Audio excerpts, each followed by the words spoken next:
Hello guys, welcome to our channel flavours. আজকে আমি আপনাদের তৈরি করে দেখাবো সয়াবিনের কাবাব স্টিক। তো চলুন সয়াবিনের কাবাব স্টিক বানাতে আমাদের কি কি উপকরণ লাগছে দেখা যাক। প্রথমেই নিয়ে নিয়েছি এখানে সয়াবিনটা আমরা সেদ্ধ করে মিক্সিতে পেস্ট করে নিয়েছি। এর মধ্যে দিয়ে দেবো সেদ্ধ করে গ্রেট করে রাখা আলু, দিয়ে দেবো কোচানো ক্যাপসিকাম, দিয়ে দেব ধনে জিরে আদা কাঁচা লঙ্কা বাটা, দিয়ে দেব পরিমাণ মতো লবণ, দিয়ে দেব কাশ্মীরি লঙ্কার গুঁড়ো, চিলি ফ্লেক্স, অরিগ্যানো, পাতিলেবুর রস, দিয়ে দেব স্বাদ অনুযায়ী একটু চিনি। এটা পুরোটাই টেস্টটাকে ব্যালেন্স করার জন্য, আপনারা চাইলে দিতেও পারেন নাও দিতে পারেন। দিয়ে দেব সামান্য গরম মশলা, গোলমরিচের গুঁড়ো আর 2 চা চামচ দিয়ে দেবো ছোলার ছাতু। এবার সব কিছুকে হাতের সাহায্যে ভালোভাবে মেখে নেব।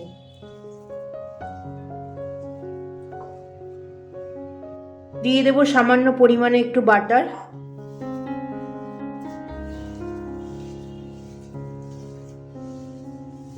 এখানে আমাদের এটা মাখা হয়ে গেছে। এবার এটাকে একটা শেপ দিয়ে নেব।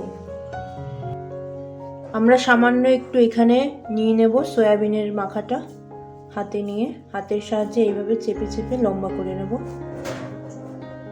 হাতের সাহায্যে এইভাবে একটা লম্বা শেপ দিয়ে নেব। এবার আপনাদের কাছে পেন্সিল হোক বা চপস্টিক এরকম কিছু একটা লম্বা জিনিস নেবেন, তারপর এর মাঝখান থেকে এইভাবে ভরে দেবেন। হাতের সাহায্যে আরেকবার ভালো করে চেপে চেপে নেব।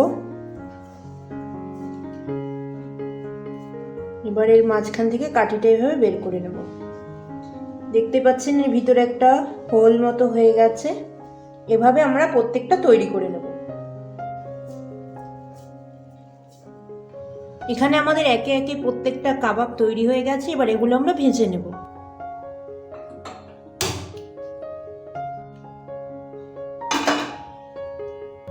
এখানে আমাদের প্যান গরম হয়ে গেছে। এবার এর মধ্যে দিয়ে দেবো বাটার।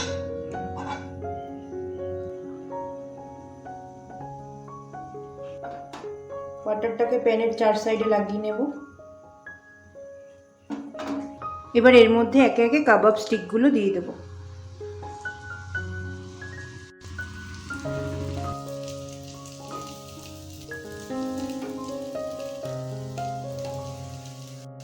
সবগুলোকে লাল লাল করে চারিপিঠ উল্টে পাল্টে সেঁকে নেব। এক পিঠ হয়ে গেলে আরেক পিঠ এভাবে উল্টে পাল্টে নেব। এখানে পুরো ভাজাটাই আমাদের গ্যাস সিম করে করতে হবে, না হলে পুড়ে যাবে। এখানে আমাদের কাবাব তৈরি। এবার এগুলো আমরা পরিবেশন করে নেব।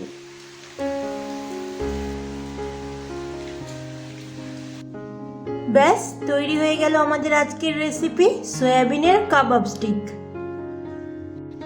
আজকের আমার এই রেসিপিটা যদি আপনাদের ভালো লেগে থাকে তাহলে অবশ্যই like, comment, share and subscribe করে দেবেন। আজকের মতো ভিডিওটা এখানে শেষ করছি। দেখা হবে আগামীকাল নতুন পর্বে নতুন আরেকটা রেসিপি নিয়ে।